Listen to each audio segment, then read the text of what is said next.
Welcome to Life in Business, the podcast for business owners ready to rewrite the rules and create a business and life you truly love. I'm Libby Langley, your host, business coach, Amazon bestselling author, and expert in helping you work less, earn more, and enjoy the journey. Each week, I share straight-talking strategies and honest insights to help you simplify, grow, and find more joy in your business. Here's this week's episode.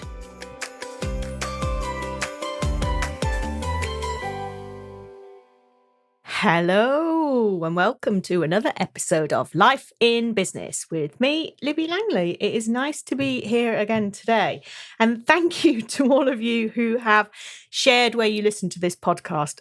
It's been really quite funny, actually, over the last few weeks, people sharing things. So I've been with you while you've been ironing, while you've been in the bath, while you've been doing your housework. It's all been very glamorous and very exciting. So if anybody is listening somewhere a little bit more exotic than a housework related scenario, do please let me know on Instagram, add it to your stories or share it somewhere and tag me at Libby Langley, because I would like to know the glamorous places that I am, please, not just the domestic places. So thank you very much. Today I'm going to talk to you hard truths today, my friend, hard truths about business freedom, right?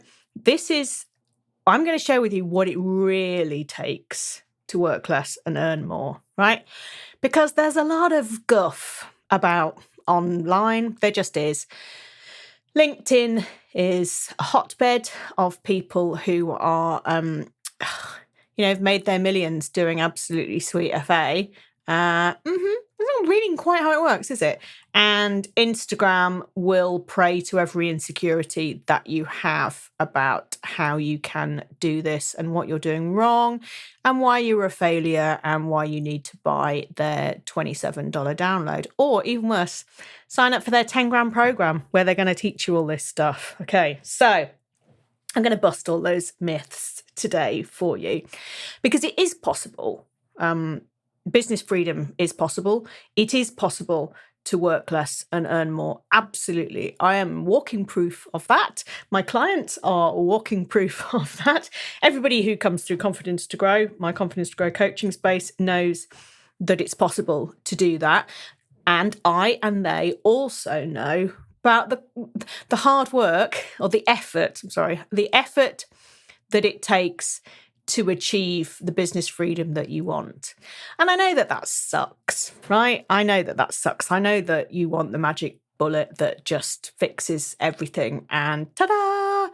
But unless you win the lottery, there isn't really an instant kind of answer to that, I'm afraid. So either keep listening or invest everything you have in lottery tickets and I send you off with the best of luck. Okay, so let's talk about the truth about business freedom. So I guess the first thing to decide is what business freedom really means. And it will mean something different to you than it means to me. But I think in terms of specifics, but I think there are probably some common grounds that we can agree on, right? It's business freedom, as I would define it, is about having the choice and the choice to do what you want, when you want, within reason. Okay, because to have a successful business, you have to do some work. I mean, you just do. There is no such thing as a set it and forget it business. There isn't. And whether the thing that you do is posting on social media or emailing your list, that's still a thing, right? It's still a thing that you have to do. So working fewer hours, but working on the right things, I think is probably absolutely a broad thing that you and I can agree on. And I would just say here, I just want to chuck in a little thing about passive income, okay? Because you will have heard a lot about passive income. Actually, I did a whole episode about the truth about passive income a while ago now. So scroll back, probably about 50 or so episodes ago. So maybe it was in the 50s numbers. Anyway, scroll back and find it because I did an episode entirely about passive income, but it's just, I need to mention it because that's often seen as the kind of ticket out of the hustle. Not true, right? Passive income never means that you don't have to do any work. There are ways to multiply what you do, scalable businesses, absolutely, like sell at volume businesses, but which I guess is where the passiveness comes in. But you have to do something to create the thing in the first place, right? So it, could be an online product, which is fine. So you can create it once and then it exists. That's fine. So that becomes certainly more passive. But you need to do some sort of marketing.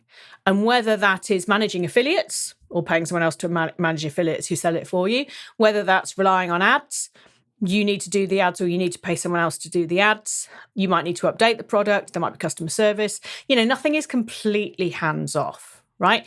So that's not a cure-all for this, right? And I in the episode where I talked about love languages, business love languages, the idea of having a kind of set it and forget it business, for me, the thought of it utterly bores me rigid, because what I really like is the human contact and human connection. And without that, I'm just doing stuff for the sake of doing stuff. So that doesn't, that wouldn't bring me any kind of freedom whatsoever. So these are all important things for you to understand, right? You've got to define what freedom looks like for you, because it isn't the same for everybody. And the majority of my clients are service providers. I'm a service provider. So we work with people delivering a project, a service, an outcome, a transformation, some sort of deliverable, right? Where we have some sort of contact with these people. For me, I support my clients within my confidence to grow coaching space, and that's the way I deliver. My delivery of that, in terms of the passive side of it, is that my delivery hours per week remain the same. I'm thinking about this kind of carefully. Remain the same in terms of contact hours. So the amount of group calls we have stays the same, whether there's one person or there's 100 people, right? 100 people is way too many. That's a whole different, that's not a business I ever want to build, but it would still be the same. What changes for me with the amount of people is the amount of conversations in the WhatsApp group, so the kind of more support. So it's absolutely scalable, but I put a limit on it. Like, for example, this year, there's only 18 people able to come in. I've only got opened up 18 spaces for people, because then I can still deliver it in the way that I want to deliver it and give everybody the time and attention that I want to be able to give them. And that, that's the reason you sign up, right? Is to get my time and attention. So I want to deliver on what I've promised. And that's a real business freedom decision for me, because I know exactly how many hours I'm going to allocate to client contact, to delivery. And I know, therefore, how much time I have to do things like my podcast, or to speak at events, or to watch Netflix, all the other stuff that I want to do with all the other things I want to do in my time. So that's how I know and I can define freedom for myself. So that's something for you to think about. What does business freedom really mean to you?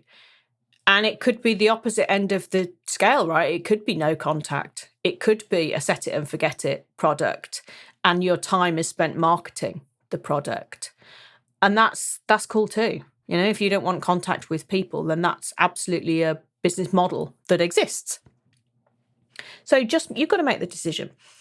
And once you've kind of, you've made your decision on that, on what freedom looks like for you, and then you can work backwards kind of with your strategy of how you're going to achieve that, and the support you need for that, and the systems and the tools and the mechanism and all that in order to make that happen.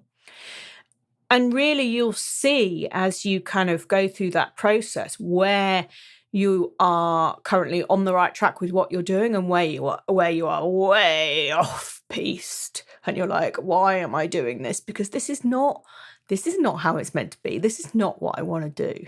Yeah. So you can make changes, but the real progress towards your own freedom comes from recognizing what's actually happening at the moment. And sometimes these conversations with yourself are really hard and a bit ugly and not all that much fun. But you're aware of it, you can start to change it, and you're absolutely in control of all of this. So everything that you're doing should be stuff that you enjoy, or at least be purposeful, right? Because there might be certain things that you don't like doing as much, but if they're purposeful towards where you want to go, then absolutely worth doing, right? And I think that's kind of the point here. So what are the key shifts that would allow you to reduce your working hours without sacrificing your income? Let's assume that bar some tweaks, you kind of like what you're doing, right? You 60% enjoy what you're doing. And the other 40% is stuff that you can tweak and change once you've recognized what it is, right? So how can you shift to reduce your working hours without creating more work and without really buggering up the income that you get? This is kind of your work less, earn more framework, right? And how to make it happen. So things that you can do to not reduce your income. And really importantly there, you don't necessarily want to earn more than you were doing at the moment, right? I know the title of this episode is What It Really Takes to Work Less and Earn More. But think of that as like a hourly rate comparison, because you don't necessarily want to earn more than you do now. It's about having a better balance, right? And I say that because everybody's always saying about, increasing, your 10K months and increasing this and increasing that. And it's like, but maybe actually what comes in is all right. I just don't want to work as many hours to achieve it. And I think that's really, really important. And actually, there's clients that I've worked with who have maintained or slightly reduced their income, but what they've got is time. And that's the absolute, that is their absolute utopia, right? And this is really, really important for you to remember, that it doesn't have to be more unless that more is free time, in which case, yay! Yeah, you don't have to pile more onto something. The point of this is about kind of letting stuff go. So how are you going to make this happen, right? One thing I would say to you is leverage your strengths, right? In other words, just do the stuff that you're good at. And actually last week's episode talked a lot about this. So if you haven't listened to that, go back to that one. But what are you good at, right? What do you like doing? What do you enjoy doing? What do you find easy? Do more of that, because that's what's going to make this all feel less like hard work. And it's also going to make it more efficient and more effective. And if you leverage your strengths instead of forcing yourself into what you should do, that should work, that somebody on Instagram has told you that you need to do in order to be amazing, right? The less of that you do, the less you're going to work. Because if you settle in to what you already do and what you're already brilliant at, the rest of the stuff kind of falls away. And suddenly, ta-da, you just have more time because you're not chasing as much shit that you don't want to do anyway. And when it sounds just so blindingly obvious when I say it, but I bet you that you do things in your business because you feel you ought to do them. I bet you. You can message me and tell me, yes, Libby, that's £5 I owe you because you won that bet. And I'll go off to the Bahamas, thank you. I bet you, tell me what it is. Message me and tell me what it is in your business that you're doing because you think you should, not because you actually want to, or you ever remember making a conscious choice to do it, right? You can just stop doing those things, or you can outsource them, if they kind of you've found that they do need doing. But if you hate them, don't do them, because it's taking your business in a direction that you don't actually want it to go in, and therefore it all becomes a bit pointless.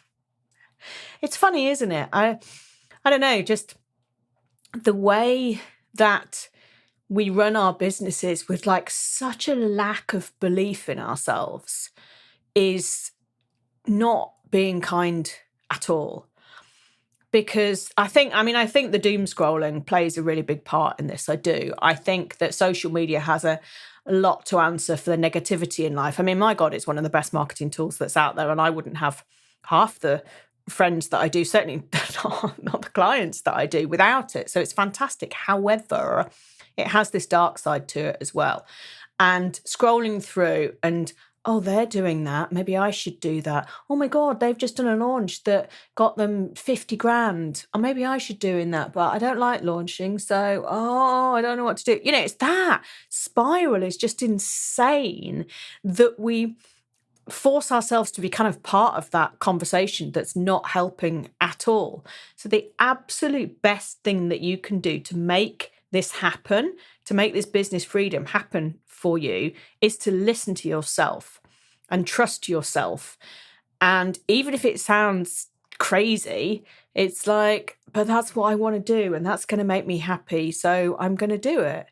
And certainly this year, I've had a really stern word with myself and the ADHD part of me, which always adds a little spice to life. But just you're not taking away anything new. You're not doing anything new, because I love the way everything's set up.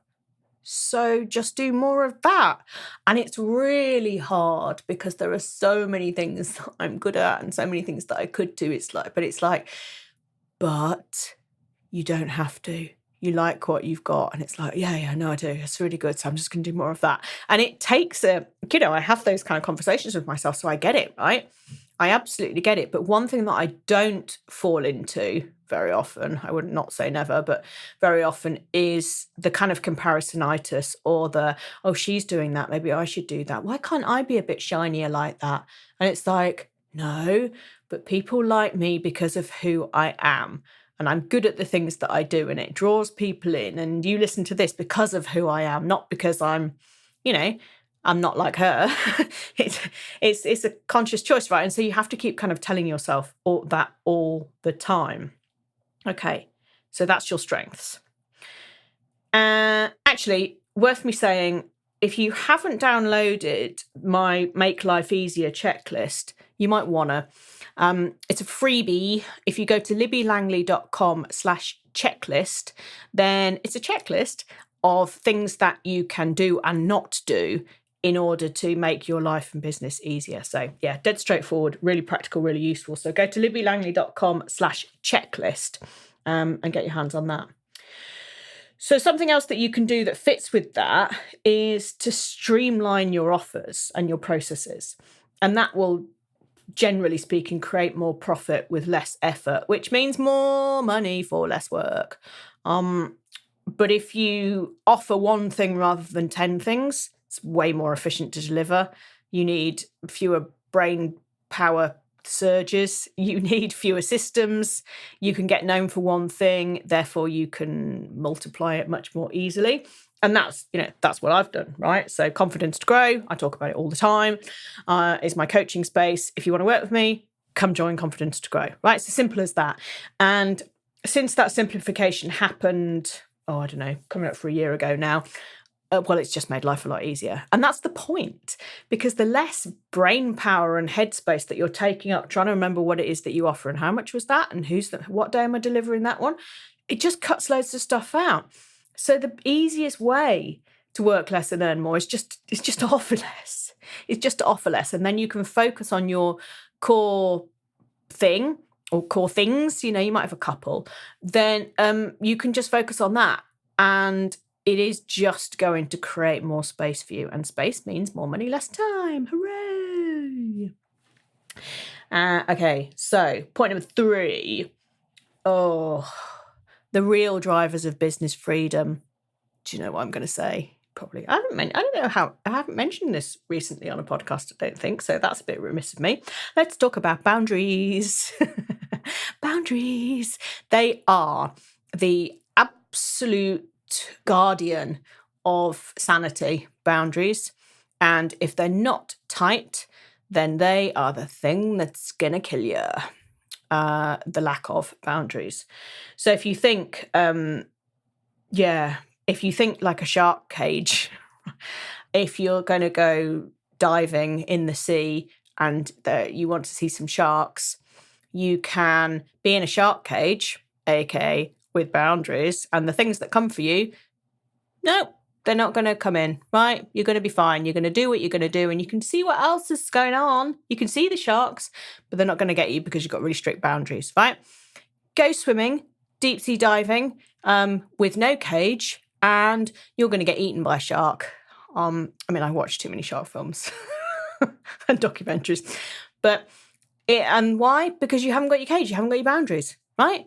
Think of that analogy all the time. You let something creep in, and it's like you're letting one of your feet get bitten off by a shark, and you can control this stuff, right? You can put the cage up, you can put the boundaries up. It doesn't mean that you can't see what else is going on, and you can't adjust and shape and all of that, but it keeps you on track, and it's just the best thing.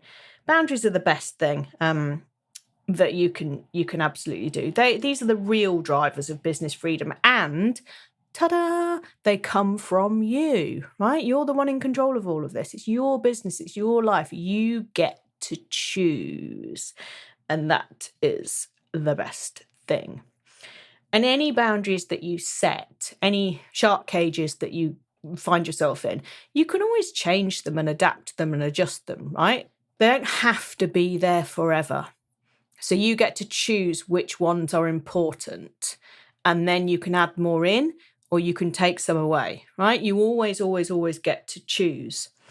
And I think that's really one of the key things that help you make that kind of mental shift, and ultimately will be the thing that stops you from overworking and undercharging. Because as you've been through the thought process of what does freedom really look like for you, right through to what is it that I'm good at, how can I do more of that, and to what boundaries do I need to put in place, this is really starting to feel like the business that you actually want. Who'd have thunk that would ever be possible, right?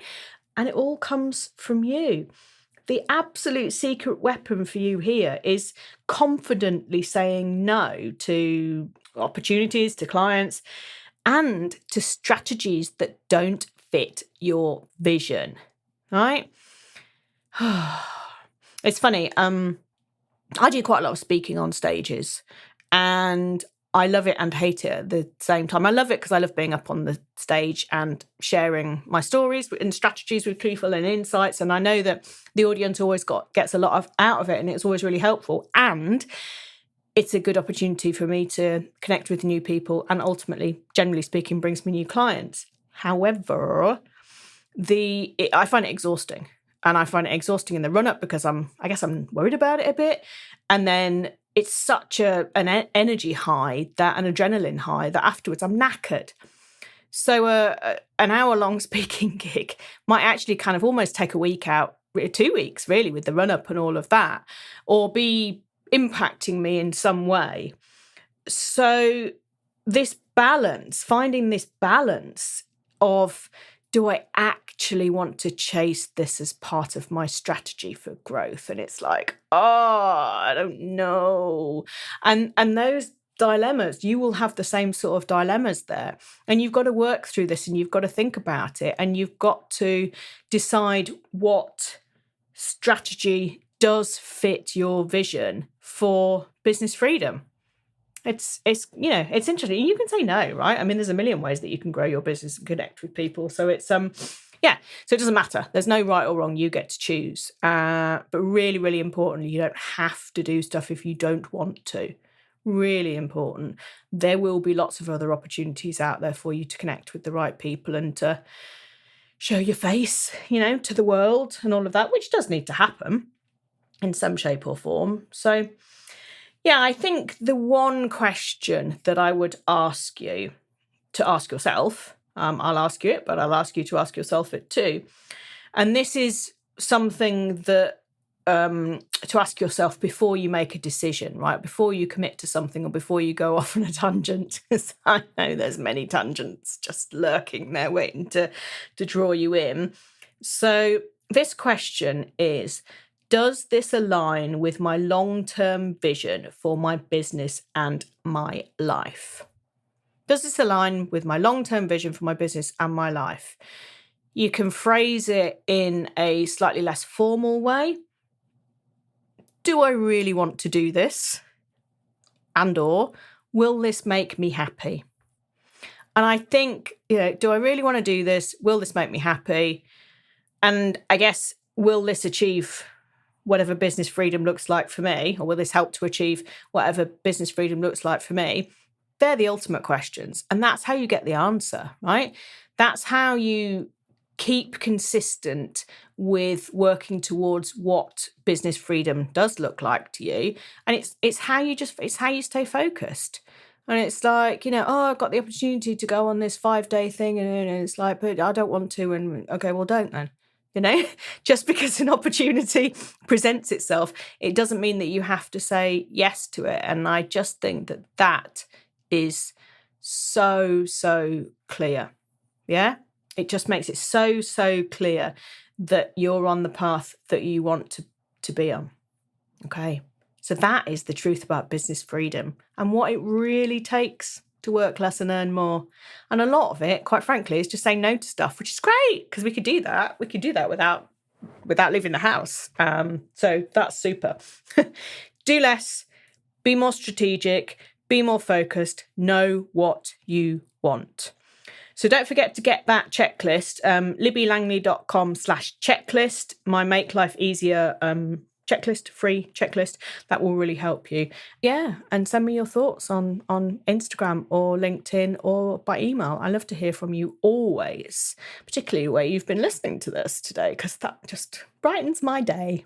All right, I'll see you next week. Thank you for joining me. Lots of love. Bye. Thank you for listening to Life in Business.